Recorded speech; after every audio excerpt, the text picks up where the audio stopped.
public hangings. Yes, there are hot dogs and beer, public hangings. There'll be music, but beer, public hangings. Holy hope and public hangings. Somebody get on, go, man, dog! Welcome, everybody, to the Weekend Interview Show. I'm your host, Scott Horton, and the guest this first hour is former UN Weapons Inspector Scott Ritter. Just before last Christmas, the Bush White House finally called off the team that had been searching for the so-called weapons of mass destruction in Iraq. Here to help explain this situation is former UN Weapons Inspector Scott Ritter, a former Marine who was appointed to UNSCOM in 1991 and was chief of the inspectors until he resigned in 1998. Mr. Ritter opposed the invasion of Iraq, saying there was no evidence of a revived weapons of mass destruction program. He is now an independent consultant and columnist, has written the books Endgame and also War on Iraq, What Team Bush Does Not Want You to Know, and made a movie called Shifting Sands. And he's also a volunteer fireman. So welcome to the show, Mr. Ritter. Well, thank you very much. It's great to have you on. Now, we only have a few minutes before the first break here, 3 or 4. So maybe in this first little segment, you can tell us a little bit about your career in the Marine Corps and how you became a weapons inspector. Well, I was commissioned in the Marine Corps in 1984 when I graduated from college and became an intelligence officer. And in 1987, I was selected to go to the former Soviet Union as part of the weapons inspection teams that were implementing the Intermediate Nuclear Forces Treaty, the treaty signed by Ronald Reagan and Mikhail Gorbachev, which got rid of an entire class of nuclear weapons. I did that job for a couple of years, and then in the summer of 1990 went back to the Marine Corps just in time for Saddam Hussein's invasion of Kuwait.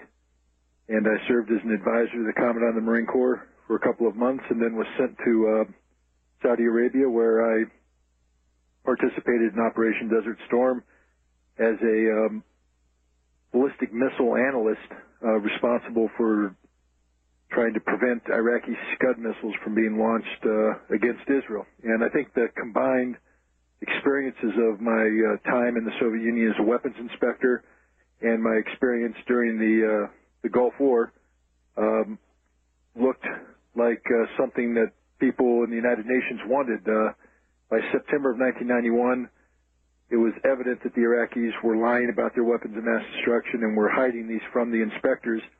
And the United Nations determined that they needed an intelligence capability to try and figure out how the Iraqis were hiding these weapons and where they were hiding them. And I was invited to come to the United Nations and head up the creation of this intelligence unit. Who else were in the teams? What sort of different professions were involved in the inspections? Well, when the inspections first started, the vast majority of the people were technical experts, provided by their countries, respective countries. When you go after chemical weapons, you need a chemist. You need a biologist for biological weapons, a nuclear physicist for nuclear weapons, and a rocket scientist to go after ballistic missiles. So you had an assortment of experts, but their expertise is only useful when you have your hands on the weaponry itself. When the Iraqis are hiding the weapons, these experts are no longer viable as inspectors. You now needed to bring in investigators, forensic examiners, etc., people who were experts at looking at a piece of terrain as though it were a crime scene, because that, in effect, is what it was. When Iraq chose to hide weapons, to tell lies about where these weapons were hidden, we had to bring in investigators who would then sift through the available data to determine what the truth was. And my responsibility was to come in and help lead these investigations. I'm not a chemist, a biologist, a nuclear physicist, or a rocket scientist. I'm an intelligence officer, and my job was to gather the data so that these experts could go back to Iraq and complete their mission. All right, everybody, it's the Weekend Interview Show. The guest is former UN Weapons Inspector Scott Ritter, and we'll be right back. Take your guns to town, son. Leave your guns at home, Bill. Don't take your guns to town.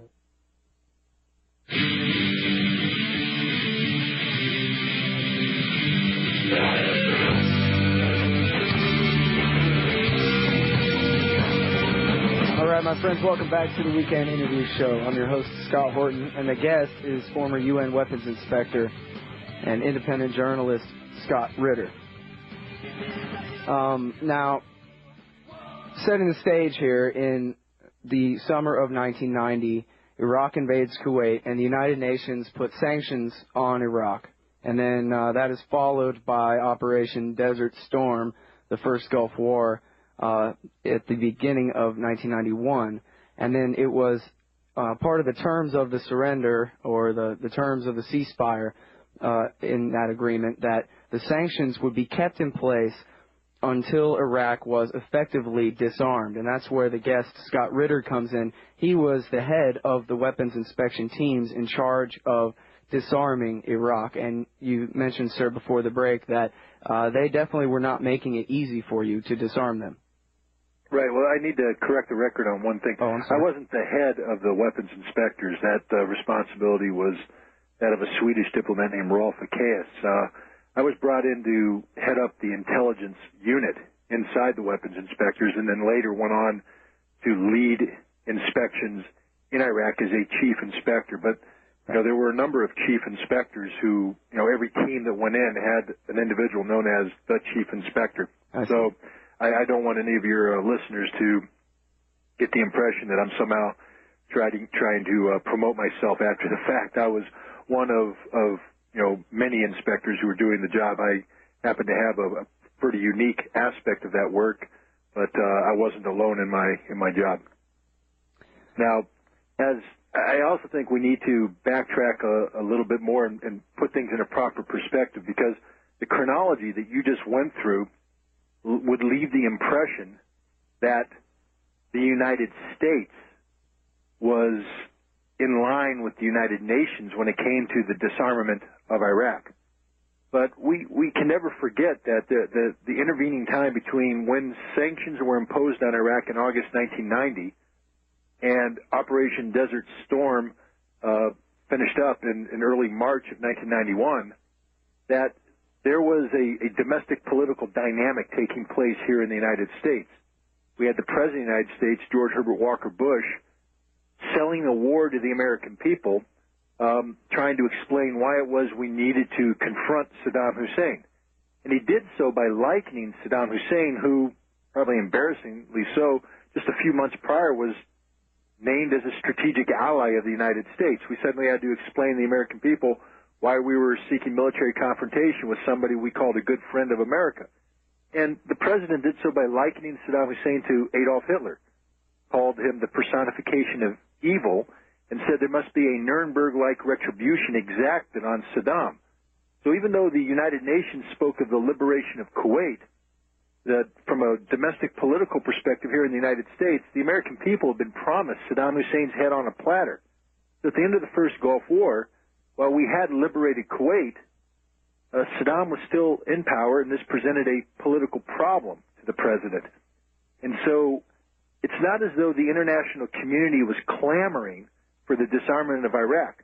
Weapons of mass destruction is a serious issue, but no one viewed Iraq as a global threat in the form of their weapons of mass destruction. Iraq did not constitute, a threat to the world's well-being. Iraq was a political problem for the United States, who used the United Nations as a vehicle to contain Saddam. Economic sanctions that were linked to the liberation of Kuwait no longer had a justification for being continued following Kuwait's liberation. The United States put forward a new justification, that is, weapons of mass destruction and need to disarm, not because we were concerned about weapons, but we were concerned about getting rid of Saddam Hussein. The CIA said that Saddam could only last 6 months, that the combination of economic catastrophe because of the sanctions, the military defeat, and the political embarrassment would cause somebody to come from within Iraq to eliminate Saddam. All we had to do as America was to keep him contained, keep the sanctions in place, keep the pressure on. And this is what the inspections were really about from the Americans' perspective. Not the disarmament of Iraq, but the removal of Saddam Hussein. And weapons inspections were only useful to American policy insofar as they facilitated the notion of regime change. the United States never truly pursued aggressive disarmament. And this put weapons inspectors like myself in a very difficult position because we did our job in accordance with the mandate that the Security Council of the United Nations gave us. Remember, the United States sat on the Security Council. The United States voted for these resolutions. The United States, together with the rest of the world, said, you must disarm Iraq. And yet when we tried to disarm Iraq, especially in the early months, the Iraqis obstructed our work. They submitted false declarations. They lied. They threatened us. Now, one would think that if the disarmament resolutions, which were linked to a ceasefire, were being seriously implemented, that when Iraq obstructed the work of the inspectors, the United States and the Security Council would be seeking to hold Iraq accountable. And then in June and July of 1991, Iraq did just this. They denied having a nuclear weapons program. Weapons inspectors found the nuclear weapons program. They were shot at by Iraqis who refused to cooperate. One would think that this would be the green light for the resumption of military action to hold Saddam Hussein accountable. But it was the United States that prevented military action from being resumed because we didn't want another war with Iraq. All we wanted to do was keep Saddam contained and destabilized through economic sanctions until he collapsed from within. So the weapons inspectors were not only lied to by the Iraqis early on, but they had their hands tied behind their back by the United States and the Security Council for whom we're supposed to work. Because when the United States refused to hold Iraq accountable for telling lies and then sent the weapons inspectors back into Iraq, the burden of proof shifted away from the Iraqis onto the shoulders of the inspectors. The inspectors were told after the summer of 1991 that their job was to go into Iraq not to disarm Iraq according to a declaration the Iraqis would provide, but to search for hidden weaponry. We began to search for the negative. We began to look for things we had no evidence of existing. This is a very different job than traditional disarmament. Well, and it's the same sort of thing that they demanded of Hussein before the most recent war, which is prove a negative, show us what you don't have. Well, right, but there's a big difference. I mean, look, one of the reasons why I spoke out against this war is that, you know, we need to understand that there was a period of time in 1991, 1992 where the Iraqis were lying, where the Iraqis failed to do that which they were obligated to do by international law, where they were holding on to prohibited weapons capability.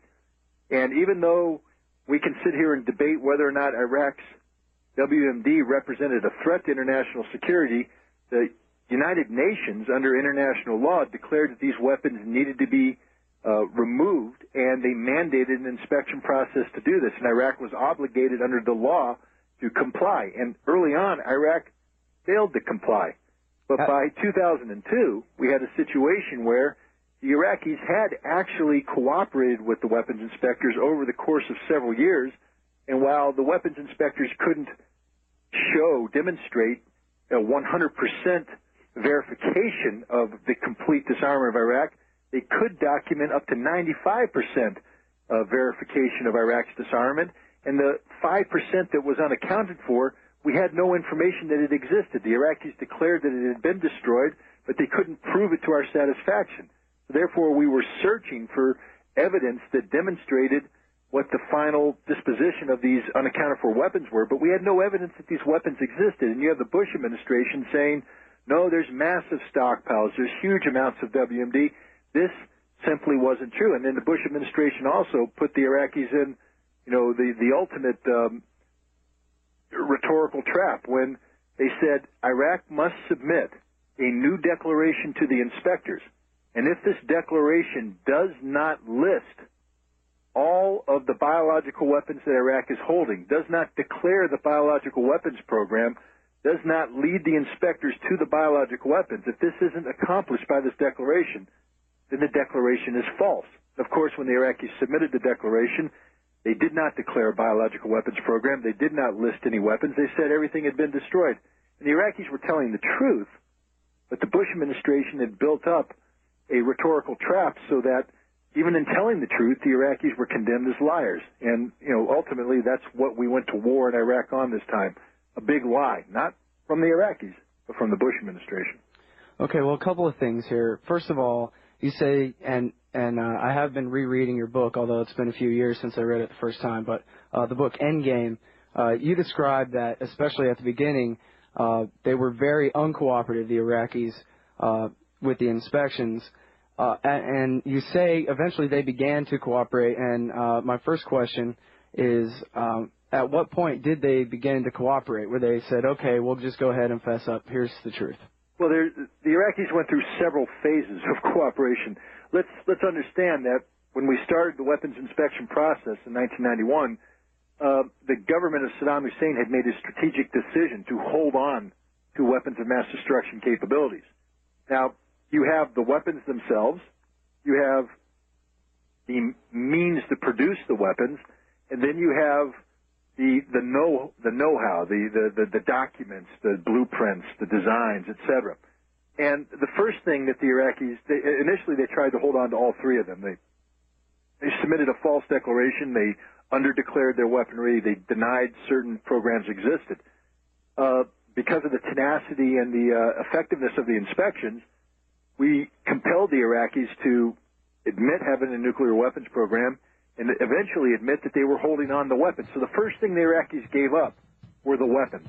They destroyed a huge number of these unilaterally on their own, trying to get rid of the evidence of their lives in the same way that a drug dealer would flush drugs down the toilet in an effort to deny that he ever had drugs. The Iraqis blew up their weapons. All right, Mr. Ritter, hold it right there. We got to go out to break, but we'll be right back to finish up with the steps of the cooperation.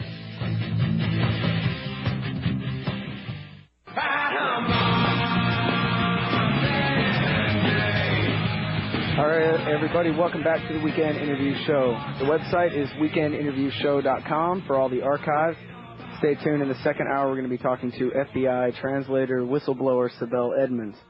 Right now, we're talking with Scott Ritter, former UN weapons inspector. And we're talking about the different stages of Iraq's cooperation with the inspections. And you said stage one, very little cooperation until you finally caught them with their nuclear program, and then their cooperation developed some after that? Well, it didn't develop. It was compelled. The Iraqis were confronted by the fact that they had been caught red-handed. And so they, the first thing they try to do is deny that there was any wrongdoing. And this was the analogy I was using of a drug dealer flushing drugs down the toilet. They blew up their weapons, and then they buried them in the desert and walked away as if, and still maintaining the fiction that they didn't have these weapons, that they had told the truth. But the inspectors were like hound dogs. We sniffed out the evidence, and we confronted the Iraqis with the fact that there was unaccounted for weapons. And the Iraqis were forced to admit that, yes, they had, in effect, flushed the weapons down the toilet. And now we had to go in and carefully reconstruct the what we call the material balance, finding out how many weapons they had bought, how many weapons they had produced, et cetera. So now the Iraqis start cooperating with us. Once they were forced to admit lying, they started cooperating, but only about the weapons. They were still lying about weapons production capability, and then we had to confront them with that lie. And by 1993, 1994, the Iraqis had to admit that, yes, they had lied about some basic elements of their production, but then the Iraqis were still holding on to the documents, the brain trust. But then Hussein Kamal defected, right? Well, Hussein Kamal defected in August of 1995. The irony is that we had actually compelled the Iraqis to come clean about everything except the documents by the time Hussein Kamal defected. The Iraqis admitted their nuclear program, admitted their biological weapons program, and pretty much told us the truth about what they had done in the manufacturing area. Now Hussein Kamal defects, the son-in-law of Saddam Hussein, who had ran these programs in the 1980s, and the Iraqis finally decided to get rid of everything, and they admitted holding on to documents, and they provided the documents. They took us to a cache where over 1 million pages of documents were stored, and these documents pretty much confirmed what the Iraqis had been telling us, that, in fact, that this was it. There was nothing more. There were no more programs. There were no more weapons. It was all accounted for. But our problem is, once somebody lies to you, you can't accept at face value future statements. You need certain elements of verification. They have to prove that what they're saying is accurate. And so the Iraqis were laying out an immense body of technical data about their weapons programs. But as we dug into, for instance, the documents, they said they were at this chicken farm that was owned by Hussein Kamal. Well, as we investigated the chicken farm, and I ran this investigation, we found out that certain aspects of their story weren't adding up. Not about the weapons of mass destruction or the technical aspects, but how the documents got to the chicken farm. Hussein Kamal had nothing to do with it, we found. The documents were protected by presidential security. And suddenly we uncover this entire shadow network of concealment experts who were working out of the president's palace. And they had been working back since 1991. And when we asked the Iraqis about these people, they denied it. So we as inspectors are presented with a quandary. On the one hand, from a technical side, about the weapons of mass destruction and disarmament, the Iraqis are telling the truth. But on the other hand, we find out that during the time when they were hiding things, they won't tell us how they hid them, who was hiding them, why they were hiding them, where they were hiding them. And this made us suspicious. So we started digging more, and this is where we come into the ultimate problem. Because we now know that the CIA acknowledges that Iraq had destroyed its WMD by 1991, that Iraq had basically stopped any weapons of mass destruction work by 1993. And yet the majority of the confrontations with the Iraqis took place from 1996 to 1998.